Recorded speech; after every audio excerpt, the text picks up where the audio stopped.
News today और मैं हूं आपके साथ मानवी ठाकुर। शुरुआत करते हैं आज की खास खबरों से। राष्ट्रीय लोकदल के राष्ट्रीय प्रवक्ता अनिल दुबे ने किसानों की मांगों को जायज ठहराते हुए कहा कि सरकार किसानों से बातचीत करके उनकी मांगों का समाधान निकाले।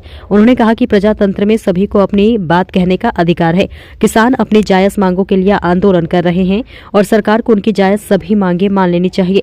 जांजमऊ, गंगापुर, कानपुर में कार्यकर्ताओं व समर्थकों द्वारा किए गए स्वागत के बाद पत्रकारों से बातचीत कर रहे थे। उन्होंने कहा कि किसान आंदोलन के समय किसानों से हुई वार्ता में किसानों की मांगे मानने का आश्वासन दिया था, जिसे अब पूरा करने का वक्त आ गया है। उन्होंने आगे कहा कि उत्तर प्रदेश में नवंबर से चीनी मिलों का संचालन शुरू है, लेकिन अभी तक गन्ना किसानों का समर्थन मूल्य घोषित नहीं किया गया है, जिसकी वजह से किसान क्रेशर और कोल्हू पर औने पौने दामों पर गन्ने को बेचने को मजबूर है।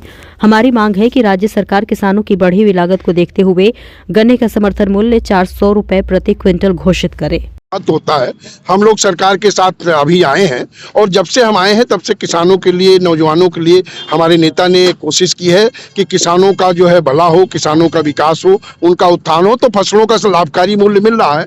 तमाम फसलों पर सरकार ने समर्थन मूल्य घोषित किया है। अब हमारा प्रयास है कि गन्ने का भी समर्थन मूल्य घोषित हो जाए। गन्ने का लागत को देखते हुए सरकार जो है मूल्य घोषित करे और हमें उम्मीद है कि बहुत जल्द ही गन्ने का नहीं कहीं के भी उनको समय पर नहीं मिल पा रही। एक जगह तो अभी आंदोलन तक हो गया, मारपीट हुई। नहीं, पूरे उत्तर प्रदेश में इस तरह की समस्याएं कालाबाजारी के नाते आई थी और हम लोगों ने, हमारी पार्टी के कैबिनेट मिनिस्टर जो सरकार में हैं, उन्होंने माननीय मुख्यमंत्री जी से वार्ता करके और माननीय कृषि मंत्री से वार्ता की थी और अब वो समस्या नहीं है। अब तो लोगों को खाद भी मिलनी शुरू हो गई है और जहां कहीं भी कालाबाजारी हो रही है सरकार ने कहा कि उनके खिलाफ कार्रवाई करेंगे तो वो की जाएगी। और किसानों के लिए हमारे नेता माननीय जयंत चौधरी जी प्रयासरत है।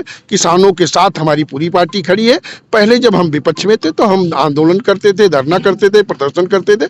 अब हम सरकार के सहयोगी हैं तो हम सरकार से बात करके, लेकिन हम अपने मुद्दों पर साथ हैं। हमारी पार्टी किसानों के साथ ही है और रहेगी। किसानों के मान सम्मान, स्वाभिमान से कभी कोई समझौता राष्ट्रीय लोकदल ने ना पहले किया ना अब करेंगे।